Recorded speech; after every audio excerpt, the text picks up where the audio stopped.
டோடோ TV.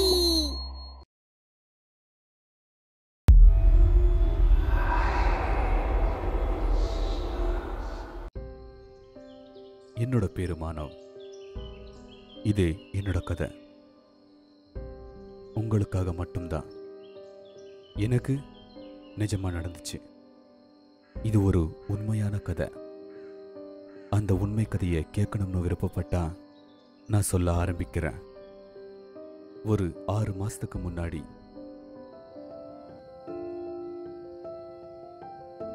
வாடா பிட்டு, முதுகு மேல உக்காரு. யானை மேல அம்பாரி. எல்லாமே நல்லபடியா போயிட்டே இருந்துச்சு. வாழ்க்கையில ரொம்ப சந்தோஷமா இருந்தேன். ஆனா சொல்லுவாங்கல்ல, வாழ்க்கை ஒரு வட்டம்னு, மாறிக்கிட்டே இருக்கும்.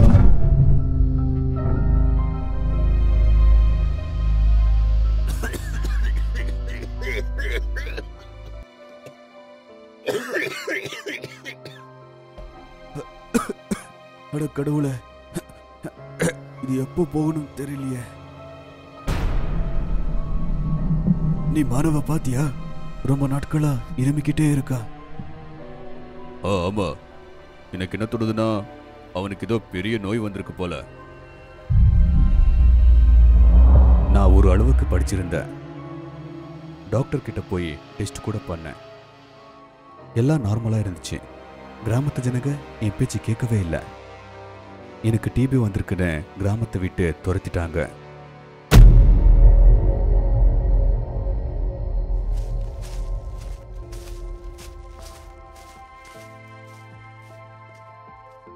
நான் தனியாளா ஆயிட்டேன். ஆனா நம்பிக்கையை விடல. ஒரு குடிசையில வாழ்ந்துகிட்டே இருந்தேன். காலையில வயிற்று பொழப்புக்காக ஏதாச்சும் பண்ணுவேன். ராத்திரில வந்து தூங்கிடுவேன்.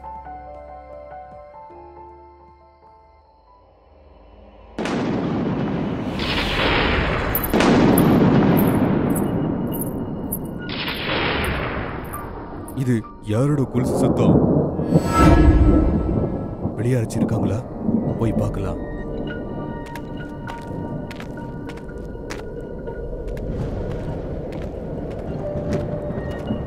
நான் தனியா இருந்தேன். அது ஒரு நடு ராத்திரி. நான் ரொம்பவும் பயந்துட்டேன்.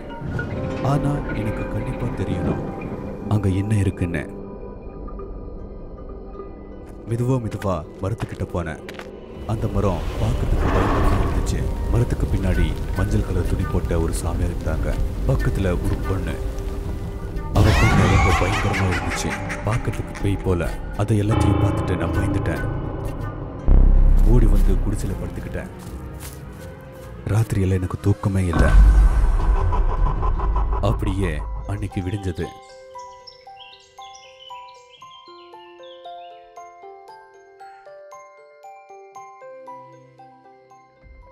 ராத்திரி நடந்தது என் கண்ணு முன்னாடியே இருக்கு. அந்த மரத்துக்கிட்ட நான் மறுபடியும் போனேன். மனசுல பயமும் இருந்துச்சு. மரத்து பின்னாடி பார்த்தேன். ஆனா அங்க ஒன்றும் இல்லை. அட, இங்க ஒண்ணுமே இல்லை. ராத்திரில நடந்ததெல்லாம் பிரமையோ? அப்படியே நாள் ஓடி போச்சு. அதுக்கப்புறம் ராத்திரியாச்சு.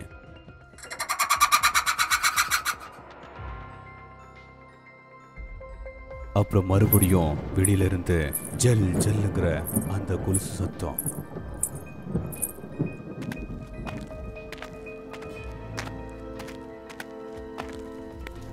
இது போதும், நாம யோசிச்சத சாதிச்சிடலாம்.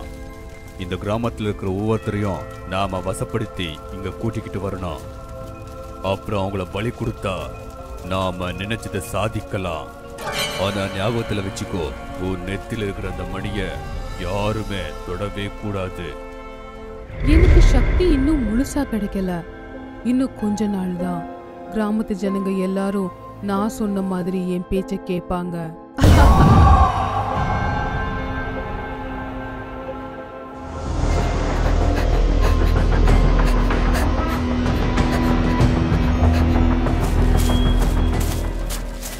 நான் பார்த்ததும் கேட்டதும் எல்லாமே நிஜமா? அது உண்மையா இருந்தா இப்போ நான் என்ன பண்ணணும்? எனக்கு என்ன பண்றதுன்னு தோணல. நான் ரொம்ப பயந்துகிட்டே இருந்தேன். ஆனா இத கிராமத்து ஜனங்களுக்கு நான் சொல்லியாகணும். சீக்கிரம் அது எல்லாருக்கும் சொல்லியாகணும். அரியா, சீக்கிரம் கதவை தர. ஊருக்கே பெரிய பிரச்சனை வருது. அரியா, முனுசாமி கதவை தர. ரொம்ப பெரிய பிரச்சனை வருதுடா. நான் போய் முடிஞ்ச அளவுக்கு எல்லார் வீட்டையும் கதவை தட்டினேன்.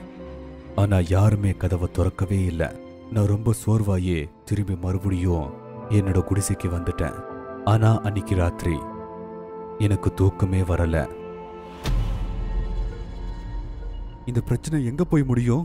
கிராமத்தை நாம எப்படி காப்பாத்துறது? எனக்கு ஒண்ணுமே புரியலையே.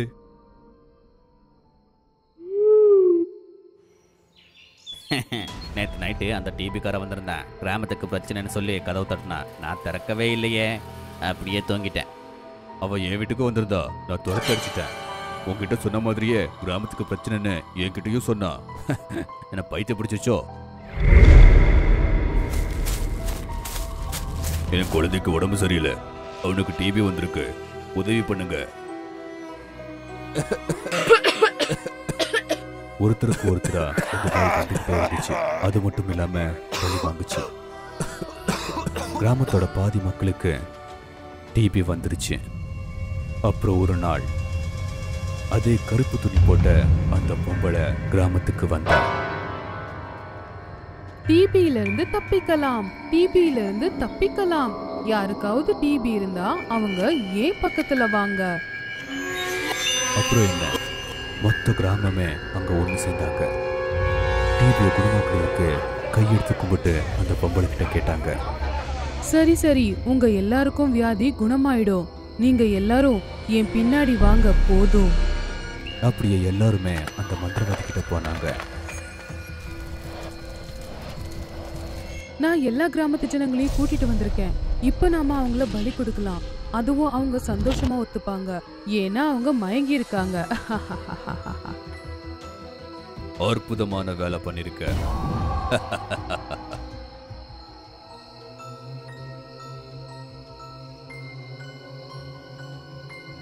கிஷோர், முன்னாடி வா. உன்னுடைய முழு சம்மதத்தோட பலியாவு.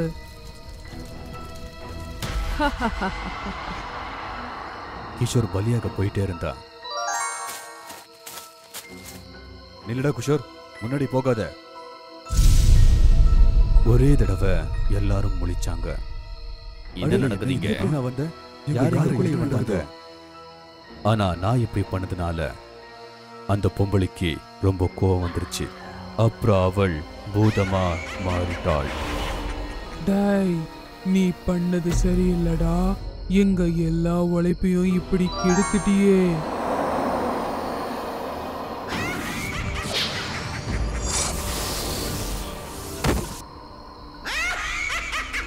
இனி இந்த கிராமத்து ஜனங்களை பலி கொடுக்க மாட்டேன். நானே இவங்களை கடிச்சு தின்னுடுறேன். அந்த பொம்பளை கிராமத்து ஜனங்க கிட்ட போனா. ஒரு பெரிய கல் எடுத்து ஜெய் பஜரங்க பலி. அந்த கல்லு நெத்தில இருக்கிற மணிக்கப்பட்டுச்சு. அந்த பேய் கீழே விழுந்துருச்சு. துடிச்சு துடிச்சு எரிஞ்சு போயிருச்சு. ஓடுங்க இங்கிருந்து சீக்கிரம். ஆஞ்சநேயர் தான் எல்லாரையும் காப்பாத்திருக்கா. அப்பா கடவுளே, பழைச்சிட்டோம். அதுக்கப்புறம் எல்லாமே நார்மல் ஆயிடுச்சு. கிராமத்து ஜனங்க அவங்க பண்ண தப்ப உணர்ந்துட்டாங்க. அப்புறம் எனக்கு ரொம்ப மரியாதையா அந்த கிராமத்துக்குள்ள கூப்பிட்டுக்கிட்டு போனாங்க. நோய்ங்கிறது யாருக்கு வேணாலும் வரலாம், ஆனா கிராமத்து ஜனங்க ஒன்னா இருந்து அதை எப்படியாச்சும் சமாளிக்கணும். ராம்தீன் அப்படிங்கிறவர்கிட்ட காசு பணத்துக்கு எந்த பஞ்சமும் இருக்கல. அவருடைய புது வீடு கட்டிக்கிட்டு இருந்தாரு. அந்த இடத்துல தரையை தோண்டும் போது அங்க சில எலும்பு கூடுகள் கிடைச்சது. இந்த மாதிரி எலும்பு இங்கே இருக்கிறது நல்ல விஷயமே இல்லை. இதில் ஒன்றும் இல்லை. இந்த மாதிரி விஷயங்கள் எல்லாம் நான் நம்ப மாட்டேன். என்னங்க, என் பேச்ச கேளுங்க. இந்த இடத்த வித்துட்டு வேற எங்கேயாவது இடத்த வாங்கலாம். அட, உனக்கு என்ன பைத்தியமா பிடிச்சிருக்கு? இந்த மாதிரி ஒரு நல்ல இடத்த விற்கணுன்ற. கிராமத்து ஜனங்களுக்கு இந்த விஷயம் தெரிஞ்சதும் எல்லாரும் அங்க ஓடி வந்தாங்க. அப்போ அங்க வந்த அந்த ஊர் தலைவர் இது சரியா இல்லைன்னு சொன்னாரு. இந்த பொம்பளைங்க பேச்சை கேட்டா எந்த வேலையுமே நடக்காது. வீடு கட்டுற வேலை ஆரம்பமாச்சு. அப்போ ஒரு நாள் அங்க வேலை செஞ்சுட்டு இருக்கிற ஒரு தலையில ஒரு செங்கல் விழுந்து அவரு மயங்கிட்டாரு. அதுக்கப்புறம் அவரு எழுந்திருச்சு சொன்னாரு, ஐயோ எலும்பால இந்த மாதிரிலாம் ஆகும் நான் எதிர்பார்க்கல. அப்பா எல்லாரும் தான் சொல்றாங்களே, ஏன்பா கேட்க மாட்டீங்க? அட நீ அவனை மாதிரியே பேசுறியா? சீக்கிரமா அவனை கார்ல ஏற்றி ஹாஸ்பிட்டலுக்கு கொண்டு போ. ராம்தீன் யார் பேச்சையும் கேட்கல. ஏன்னா அவரு ரொம்ப கஞ்சனா இருந்தாரு. அதை பத்தி எல்லாருக்கும் தெரியும். அண்ணே, நான் இங்கே வேலை பார்க்க போகிறதில்ல. யாருன்னா உசுர பணியை வச்சு வேலை பார்ப்பா? ராம்தீன் வெளியூர்ல இருந்து ஆட்களை கூட்டிட்டு வந்தாரு. அவங்கள வச்சு ராவும் பகலுமா வேலை வாங்கிட்டு ஒரு நாள் வீட்டுக்கு திரும்ப வந்துட்டு இருக்கும்போது, இந்த வீட்டை நீ கட்டி முடிச்சதுக்கு அப்புறம் கூட ஒரு நாள் இங்க வாழ முடியாது. யாரங்க முன்னால வாங்க. அவருடைய வேஷ்டி ஏதோ ஒரு பாறையில சிக்கிக்கிச்சு. அவரு கீழே விழுந்தாரு. அவரு சமாளிச்சு எழுந்திருச்சாரு. அப்புறம் பார்த்தாரு, அவங்க நெத்தியில பெரிய காயம் பட்டுச்சு. ராம்தீன் அவருடைய வீட்டுக்கு ஓடினாரு. ஆனா யாருக்கிட்டையும் எதுவும் சொல்லல. எப்படியோ 6 மாசத்துல அவர் வீடை கட்டி முடிச்சிட்டாரு. அதுக்கப்புறம் அந்த வீட்டுல குடும்பத்தோட சேர்ந்து ஒரு பூஜையை செஞ்சுட்டு அந்த வீட்டிலேயே தங்க முடிவு செஞ்சாரு. ஆனா எந்த கொண்டாட்டமும் அங்க இல்லை. அன்னைக்கு நைட்டு அவரு கட்டில்ல படுத்துக்கிட்டு இருந்தாரு. நடுராத்திரி ஆயிடுச்சு. ஐயோ யார் அது? ஏன் கழுத பிடிக்கிறீங்க? எனக்கு ஏன் பாய பிடிக்கிறீங்க? நான் கீழே விழுந்துருவேன். என்னை யாராவது காப்பாத்துங்க, என்னை யாரு காப்பாத்துங்க, காப்பாத்துங்க, என்னை யாராவது காப்பாத்துங்க. இந்த இடத்துல எதுக்கு வீடு கட்டின? இது என்னோட இடம். ஏன் யார் அது? நான் இந்த இடத்த 2 லட்சம் கொடுத்து இலாவகிட்ட வந்து வாங்கினேனே, அது அவனோட இடம்னு சொன்னானே. நான் இந்த இடத்துல யாரும் தங்கறதுக்கு அனுமதிக்க மாட்டேன். இங்கிருந்து போ. ஐயோ யாராவது இருக்கீங்களா? என்னை காப்பாத்துங்களேன். ஐயோ வீரவை கூப்பிடுங்க. ஐயோ உள்ள ஏதோ பேய் இருக்க போல இருக்கு. என் பாயை எடுத்து வெளில போடுங்க, எனக்கு பயமா இருக்கு. பேயா? எங்க இருக்கு பேய்? என் கண்ணுக்கு எதுவுமே தெரியலையே. வேண்டான்னு சொன்னப்ப கேட்கல, இப்ப பாருங்க. வீரு வீரு வேகமா வா. என்னப்பாச்சு? இந்த வீட்டில் ஏதோ பேய் இருக்கு. யாரோ என் கழுத்தை பிடிச்சி நெரிச்சாங்க. கண்ணை திறந்து பார்த்தா அங்கே யாருமே இல்லை. அது ஒரு வாட்டி எச்சரிக்கை படிச்சு இந்த இடம் எனக்கு சொந்தமானது போயிட்டுன்னு சொல்லிச்சு. அப்புறம் என் பாயை சுருட்டி போடுச்சு. அப்பா நான் கூட தூங்குறேன், நீங்கள் நிம்மதியாக படுத்துங்க. குசும் நீ எங்கே இரு.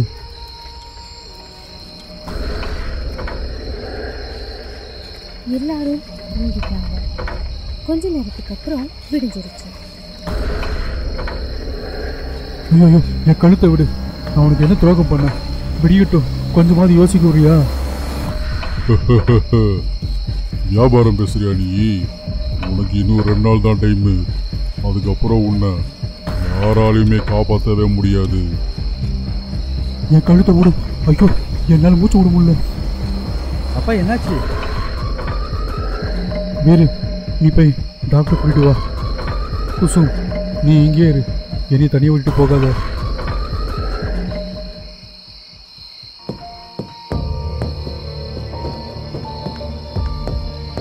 அப்பா டாக்டர் வந்திருக்காரு.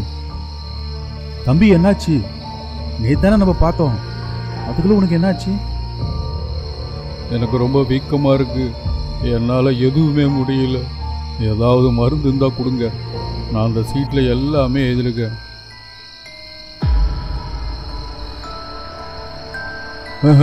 இப்போ எனக்கு புரியுது. தம்பி வீரு நீ என் கூட வா. வீரு அப்புறம் டாக்டர் கிராமத்தை விட்டு வெளியே வந்தாங்க. வீரு உங்கள் அப்பாவை புது வீட்டில் இருக்கிற அந்த பேய் பிடிச்சி வச்சிருக்கு. இது சரி பண்ணுறதுக்கு ஒரே வழி தான் இருக்குது. சந்தன் நகரில் இருக்கிற பகத்சிங் சர்வீஸ் தான் பார்க்கணும். ரொம்ப தூரத்துலேருந்து அவரை பார்க்க வருவாங்க. நீயும் போயிட்டு அவரை எப்படியாவது கூட்டிட்டு வா. இதை பற்றி வீட்டில் இருக்கிற யாருக்கிட்டையுமே சொல்லாத. அப்படி இல்லைன்னா அந்த பேய் உங்கள் அப்பாவை இன்னும் பயன்படுத்தும். இன்னொரு விஷயம், அவரை எப்பவுமே தனியாக விடாதீங்க. அந்த பேய் தனியாக இருக்கும்போது தான் வருது. இந்த சீட்டை கொண்டு போய் சுவாமி பகத்கிட்ட கொடு. அப்பா இந்த மருந்து சாப்பிடுங்க. அம்மா, இப்போ நான் சந்தன் நகர் போகணும், வரத்துக்கு லேட் ஆகும். வீரு அவனுடைய வண்டியை ஸ்டார்ட் பண்ணான். அம்மா, அப்பாவை தனியாக விட்டு எங்கேயும் போகாதீங்க. வீரு, எல்லாம் ஓகே தானே? எல்லாம் ஓகே தான். அம்மா, அப்பாவை தனியாக விடாதீங்க. வீரு வண்டியை ஓட்டிக்கிட்டே முனிவர் பகத்சியோட வீட்டுக்கு போகும்போது மத்தியானம் ஆயிடுச்சு. அவன் அந்த கதவை ரொம்ப வேகமா தட்டினான். யாரை பார்த்து கதவு தட்டுறீங்க? கதவு திறந்தா இருக்கு, உள்ள வாங்க. எங்கிருந்து வரீங்க? என்ன வேணும்? வீரு டாக்டர் கொடுத்த அந்த சீட்டை அவர்கிட்ட கொடுத்து, என் அப்பா பேர் ராம்தீன், நான் கேசவ நகர்லேருந்து வரேன். உங்களை பற்றி நான் நிறைய கேள்விப்பட்டிருக்கேன். எங்கள் அப்பா நைட்டெல்லாம் பேய் பேய்னு கத்துறாரு. பயந்து போய் எதுவுமே சொல்ல மாட்டேன்றாரு. டாக்டர் தான் சொன்னார், உங்களை போய் பாருங்க, அவர் உதவுவாருன்ட்டு. சீட்டை படிச்சதும் அவரு மனசுக்குள்ளேயே சந்தோஷப்பட்டு, சரி வா, நம்ம எப்படி போகலாம்? என்கிட்ட வண்டி இருக்கு, போகலாம். பகத்ஜி அவருடைய பையில தேவையான சில பொருட்களை எடுத்துக்கிட்டாரு. வீரு வண்டியை ஸ்டார்ட் பண்ணான். பகத்ஜி அவன் கூட வண்டியில் உட்கார்ந்தாரு. அப்புறம் அவனோட வீட்டுக்கு போயிட்டாங்க. வாங்க சுவாமி. அம்மா, அப்பா எங்க? இப்ப வரைக்கும் தூங்கிக்கிட்டு இருக்காரு. வாங்க, அவங்க பக்கத்துலயே போலாம். கொஞ்சம் தண்ணி கொண்டு வாங்க. வீருவோட அம்மா தண்ணி எடுத்துட்டு வந்தாங்க. பகத்ஜி அந்த தண்ணிய அவர் கையில வச்சுக்கிட்டு ரொம்ப ஆழமா தியானம் செஞ்சுக்கிட்டே இருந்தாரு. ரொம்ப பிடிவாதமான பேயா தான் இருக்கு. நீங்க இங்க எவ்வளவு நல்லா இருக்கீங்க? சுவாமிஜி, நேற்று தான் பூஜை பண்ணோம். நேற்று நைட்லேருந்து எங்கள் அப்பா கத்த ஆரம்பிச்சிட்டாரு. ராம்தீன், ராம்தீன், எழுந்து இங்கே வந்து பாரு. இப்போ திடீர்னு ராம்தீன் எழுந்திருச்சு உட்கார்ந்தாரு. அவருடைய குரல் ரொம்ப பயங்கரமா மாறி இருந்துச்சு. வீருவும் அவங்க அம்மாவும் இதை பார்த்து ரொம்ப பயந்துட்டாங்க. ரெண்டு பேரும் பயந்து போய் ஒருத்தங்களை பார்த்துட்டாங்க. நான் அவங்கிட்ட சொன்னேன், அவ இங்க இருக்கக்கூடாதுன்னு. எனக்கும் அவனுக்கும் தான், இடையில நீ வராத. நீ இருக்கிறதுக்கு இந்த இடம் இது கேட்குற? இவ்வளோ பெரிய கிராமத்தில் நீ எங்கே வேணாலும் இருக்கலாமே. நான் ஏன் இங்கேருந்து போகணும்? அவங்க தான் இங்கேருந்து போகணும். இங்கேருந்து என்னை யாராலும் அனுப்ப முடியாது. வேறு பூஜைக்கு ஏற்பாடு பண்ணு. இவன் இப்படிலாம் சொன்னால் கேட்க மாட்டான்.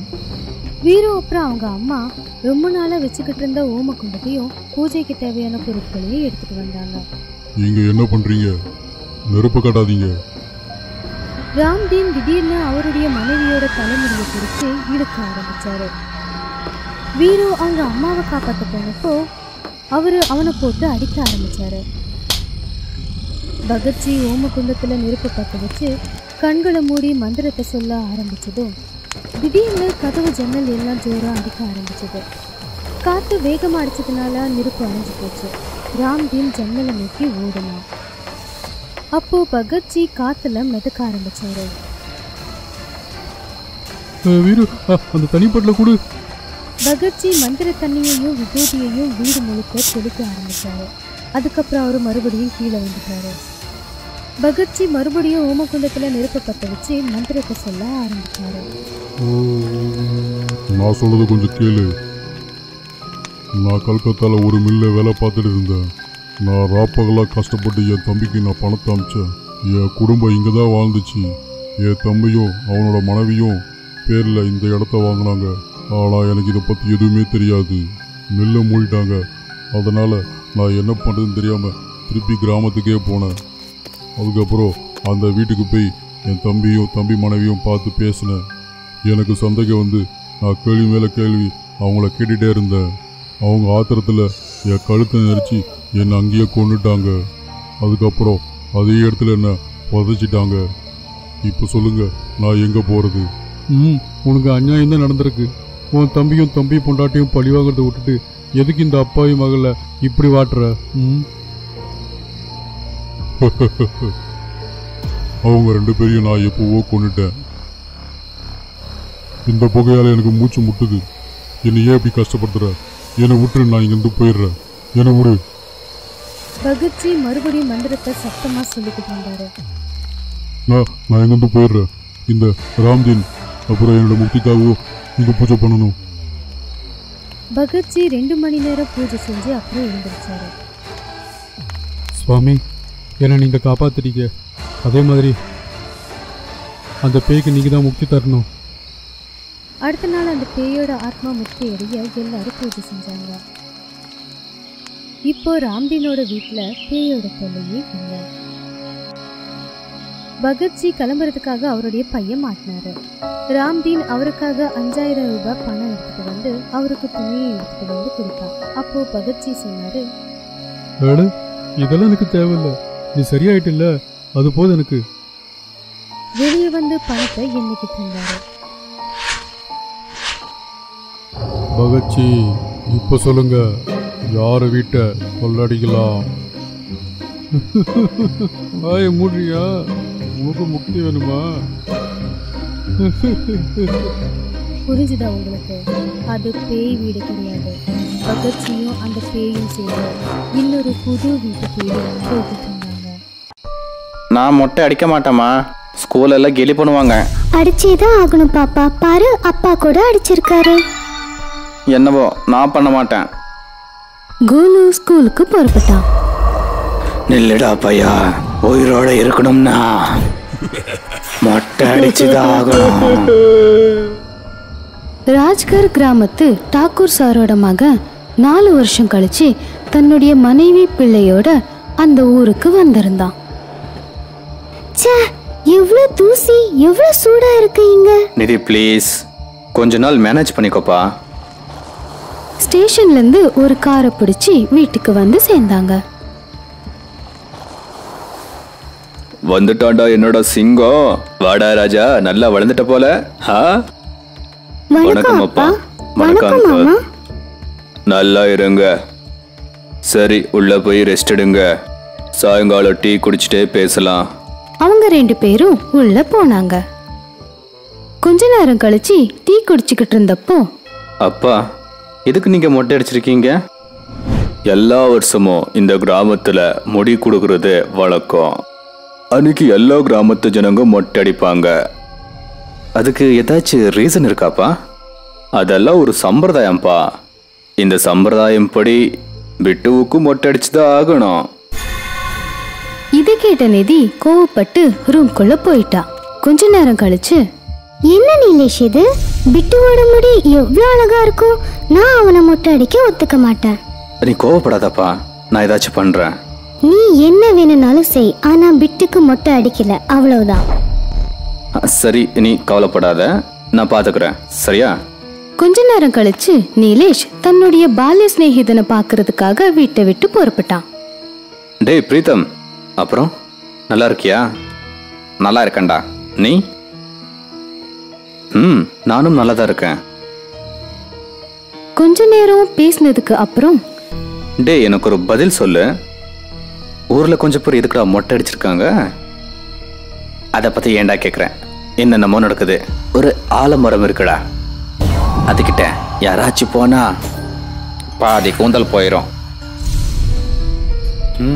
இதனால தான் எங்க அப்பா மொட்டை அடிச்சிருக்காங்களா? இதை நாம சரி பண்ணியே ஆகணும். கிராமத்துக்கு வெளியில ஒரு பாபா இருக்காங்க, அவங்க இதுக்கு தீர்வு சொல்லலாம். நீலேஷ் பாபாவை தேடிட்டு போனான். கொஞ்ச நேரம் நடந்ததுக்கு அப்புறம் ஒரு மரத்துக்கு கீழே ஒரு பாபா உட்கார்ந்திருந்ததை பார்த்தான். வணக்கம் பாபா. யார் நீ? எதுக்காக வந்திருக்க? நீலேஷ் பாபா கிட்ட அந்த ஆலமரத்தை பத்தி எல்லாம் சொன்னான். அந்த ஆலமரத்துக்கு ஒரு சாபம் இருக்கு, அதுல பேய் இருக்கு. அது எப்படி பாபா? அது எல்லாரும் பூஜை பண்றாங்களே. நான் சொல்றது நிஜம். ஏன்னா கடவுள் யாரையும் தொந்தரவு பண்ண மாட்டாங்க. இதெல்லாம் பேயோட வேலை. சில மாசத்துக்கு முன்னாடி இந்த மரத்துல ஒருத்தர் தூக்கு போட்டு தற்கொலை பண்ணிக்கிட்டா. அப்பல இருந்து அந்த மரத்துக்கு சாபம் வந்துருச்சு. பாபா சொன்னதை கேட்டு பக்கத்துல விளையாடிட்டு இருந்தவங்க எல்லாரும் சிரிச்சாங்க. அதுல ஒருத்தன் சொன்னா, பாபா இந்த பாபாவை பேச்செல்லாம் நம்பாத. இவங்க என்ன வேணாலும் சொல்லுவாங்க. உனக்கு ஒரு தீர்வு வேணும்னா மந்திரவாதி கபாலா கிட்ட நீ போ. நீலேஷ் அவங்க பேச்சை கேட்டு மந்திரவாதிய தேட ஆரம்பிச்சான். நடுராத்திரி, அடர்ந்த காடு, ரொம்ப பயங்கரமா இருந்துச்சு. ஆனா நீலேஷ் நடந்துகிட்டே இருந்தான். அப்போ திடீர்னு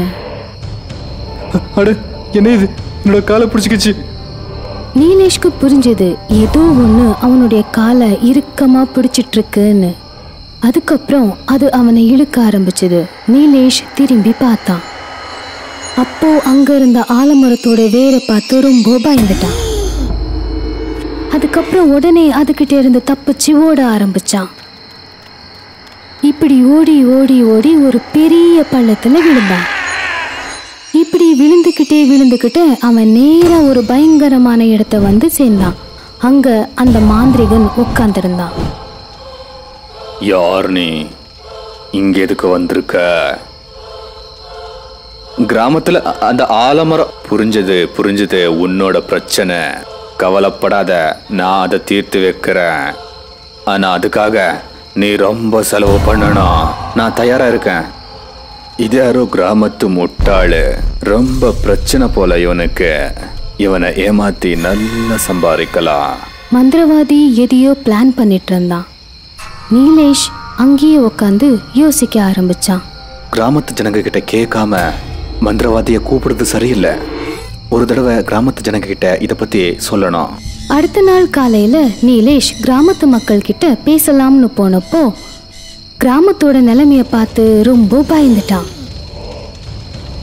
என்னாச்சு அங்கிள்? கிராமத்தோட வயல் வீடெல்லாம் தீ பிடிச்சிருச்சு. சில பேரோட கூந்தலும் போயிருக்கு. நீலேஷ் அவரு சொன்னதை கேட்டு ரொம்ப பயந்து போய் வீட்டுக்கு ஓட ஆரம்பிச்சான். வீட்டை வந்து சேர்ந்ததும், நிதி, உனக்கு ஒன்றும் ஆகல இல்ல? பிட்டு எங்க இருக்கா? இங்கதான் எங்கேயாவது விளையாடிட்டு இருப்பான். ஏன், என்னாச்சு? பிட்டுவை தேடு, வீட்லயே இரு. நிலைமை சரியில்லை. சரி, என்னாச்சுன்னு சொல்லு. நீ ஏன் இவ்வளவு டென்ஷனா இருக்க? நீலேஷ் நடந்த எல்லாத்தையும் நிதி கிட்ட சொன்னான்.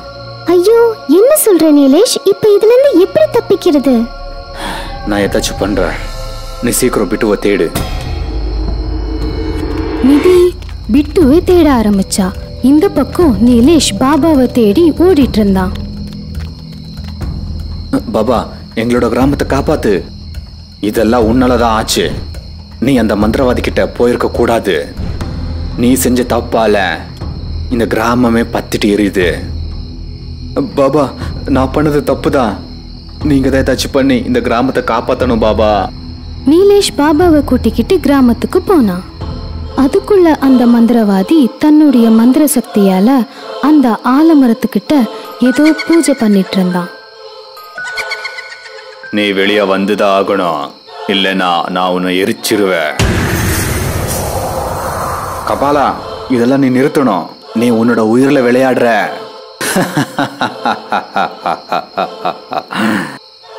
எந்த பேயாலும் என்னை கொல்லவே முடியாது. அப்போ அந்த ஆலமரத்துக்குள்ள இருந்து பெரிய சத்தத்தோட ஒரு பூதம் வெளியே வந்துச்சு. அதை பார்த்து எல்லாரும் பயந்துட்டாங்க. நீயா வந்தது நல்லதா போச்சு.